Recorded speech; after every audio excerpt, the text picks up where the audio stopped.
GNR భక్తి ఛానల్కు స్వాగతం.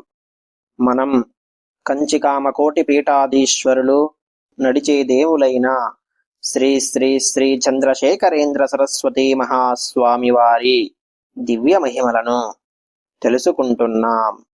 గత భాగంలో పరదేశం పితృకార్యం.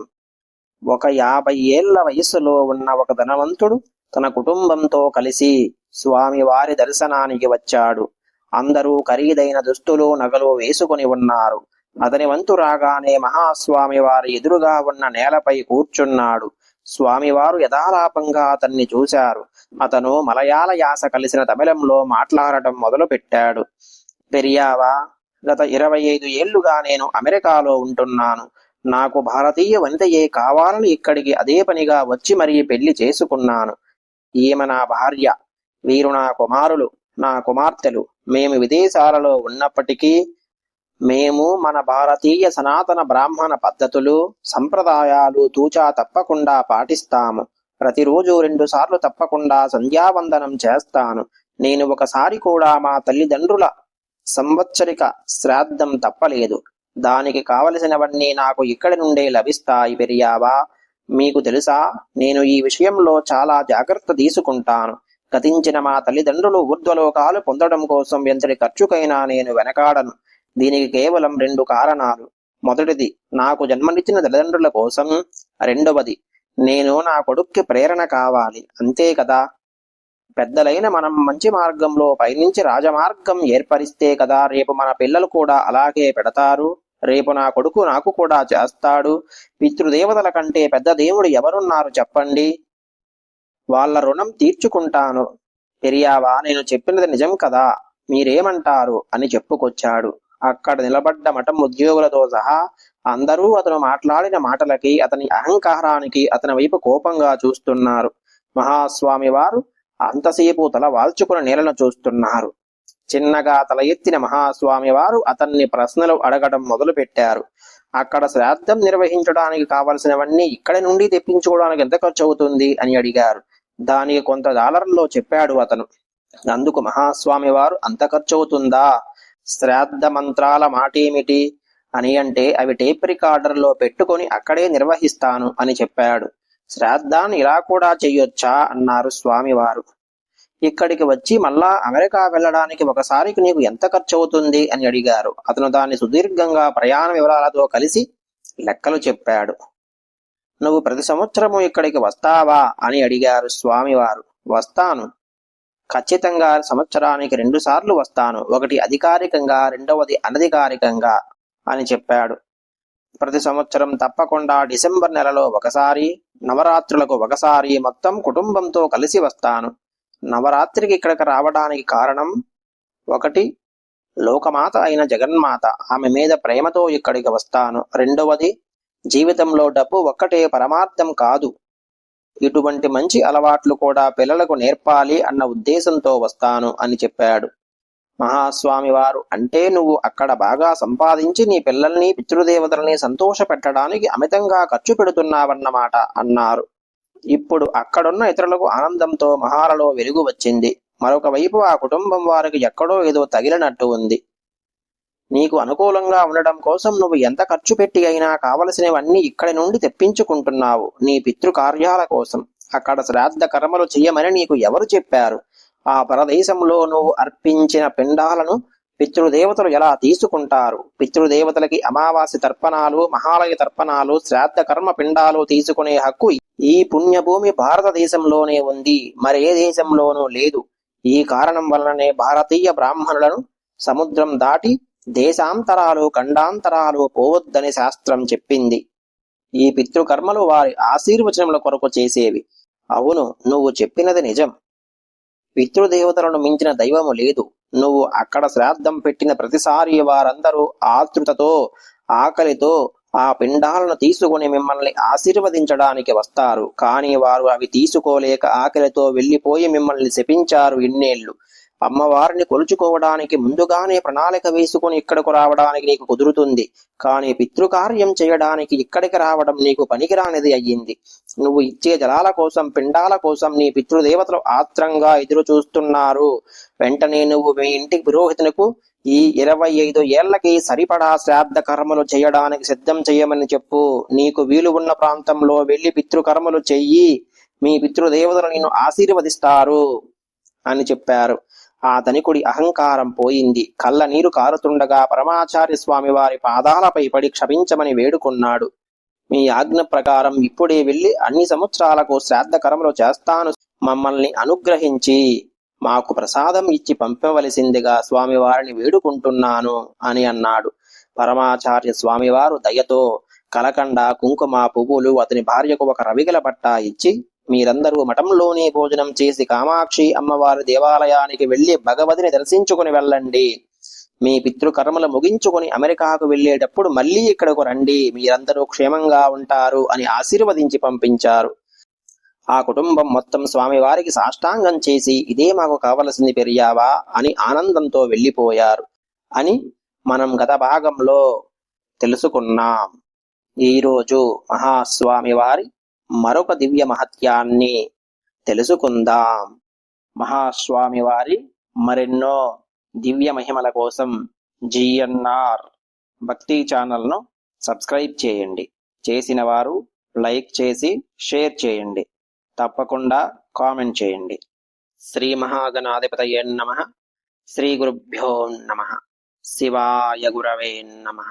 హర హర శంకర, జయ జయ శంకర. కంచి శంకర, కామాక్షి శంకర. కంచి పరమాచార్య మహిమలు. దేవుడు చేసిన పెళ్లి. ఈరోజు మా అమ్మాయి పుట్టినరోజు. తమ ఆశీస్సులు అర్థిస్తున్నాము అని 1967 మే నెలలో శ్రీ వెంకటేశ్వర ఆలయం వద్ద చాతుర్మాస్యం జరుపుతున్న కంచి కామకోటి పీఠాధిపతి శ్రీ శ్రీ శ్రీ చంద్రశేఖరేంద్ర సరస్వతి స్వామివారిని ప్రార్థించాము. నేను, నా భార్య, కుమార్తె లక్ష్మిని వెంట పెట్టుకుని వెళ్ళి, మా అమ్మాయి లక్ష్మి విజయవాడ మేరీ స్టెల్లా కాలేజీలో ఆ సంవత్సరం BA పూర్తి చేస్తుంది.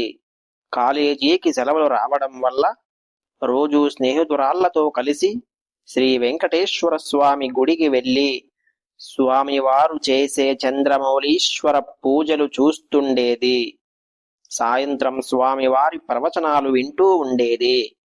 ఉయ్యూరు నివాసులు ఒకరు మా అమ్మాయిని చూసి నా వద్దకు వచ్చి మాట్లాడారు. విదేశాల్లో ఇంజనీరింగ్ చదువుతున్న వారి అబ్బాయి సెలవుపై స్వదేశానికి తిరిగి వచ్చాడు. వివాహం చేసుకుని తిరిగి ఇంగ్లాండుకు వెళదామనుకుంటున్నాడు అని చెప్పారు. నేను వారితో ఇలా అన్నాను, మీతో వియ్యమందడానికి మాకు ఇష్టమే, కానీ వివాహం విషయంలో నాకు కొన్ని నియమాలున్నాయి. వాటిని మీరు అంగీకరించవలసి ఉంటుంది. వధూవరుల జాతకాలు సరిపోవాలి. నేనివ్వదలసిన కట్నం మీరు పుచ్చుకోవాలి. అన్నింటికీ మించి మా గురుదేవులు శ్రీ కామకోటి స్వామివారి అనుమతి లభించాలి అని చెప్పాను వారికి. కాస్త రాయబారం అటూ ఇటూ జరిగిన తరువాత ఉభయులకు అన్నిటిపై సమాధానం కుదిరింది. స్వామివారు అప్పుడు ఏలూరులో మకాం చేశారు. వెంటనే వెళ్లి స్వామివారిని సందర్శించి జరిగినదంతా సంగ్రహంగా విన్నవించాను. మౌన దీక్షలో ఉంటూనే మంత్రాక్షతలు ప్రసాదించి వరదాభయహస్తంతో అనుమతించారు మహాస్వామివారు. ముఖ్య బంధువులందరూ ముందుగానే వచ్చారు. మిత్రులన్నిటా సహకరించారు. పెద్దలు పెట్టిన ముహూర్తానికి పెళ్లి ముచ్చటగా జరిగింది. వేద విధులు, పండితులు వధూవరులను ఆశీర్వదించారు.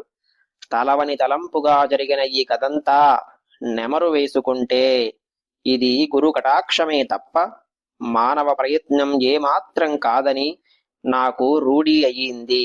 ఇది ఒక లీలగా కనిపిస్తే అంతకంటే అద్భుతం ఆ తరువాత జరిగిన ఘట్టం. వివాహం పూర్తి కాగానే నూతన దంపతులకు స్వామి దర్శనం చేయించి శ్రీవారి ఆశీస్సులు అందజేయాలి అనుకున్నాను నేను. స్వామి అప్పుడు పశ్చిమ గోదావరి జిల్లా క్షణముక్తేశ్వరంలో ఉన్నారని తెలిసింది. తక్షణం కారులో వధూవరులను వెంట పెట్టుకొని అక్కడికి బయలుదేరాను. ముక్తేశ్వరం చేరేసరికి అప్పుడే గోదావరి దాటడానికి స్వామి సిద్ధంగా ఉన్నట్లు తెలిసింది. డ్రైవరు కారు వేగం పెంచాడు. స్వామి పల్లకిలో కూర్చున్నారు. బోయలు పల్లకిని భుజాలకెత్తుకొని బయలుదేరబోతున్నారు. గబగబా నేను పల్లకీ వద్దకు నడిచాను. మహాస్వామి వారికి నమస్కారం చేసి అల్లుణ్ణి అమ్మాయిని వెంట పెట్టుకు వచ్చాను అని అన్నాను. మందహాసం చేశారు స్వామి. పల్లకి ఆపారు బోయలు. అల్లుడు కూతురు స్వామికి ప్రణమిల్లారు. అన్ని అక్షతలు తీసి వరుడి ఉత్తరీయంలో పోశారు. పల్లకి బయలుదేరింది గోదావరి నదికేసి. మంచి రోజు చూసి వధూవరులిరువురూ ఇంగ్లాండుకు పయనమయ్యారు. ఇంగ్లాండుకు చేరినట్లు జాబు రాశారు నాకు. ఆ తరువాత అల్లుడు గారిలో జరిగిన పరిణామమే ఆశ్చర్యజనకం.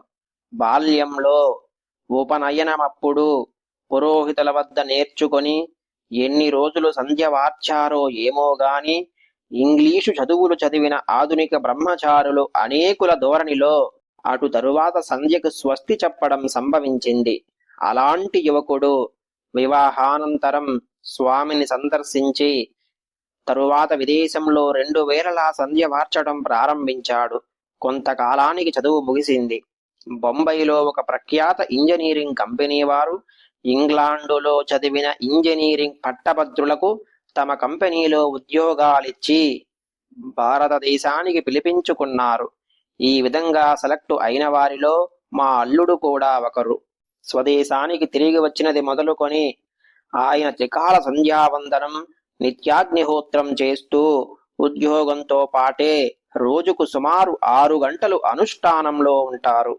పలు సంవత్సరాలు విదేశాల్లో నివసించి వేషభాషల్లో పాశ్చాత్యులను అనుకరిస్తూ వచ్చిన ఈ నవనాగరికునిలో ఈ పరిణామం రావడానికి కారణభూతులెవ్వరో ప్రత్యేకించి నేను చెప్పనక్కర్లేదు.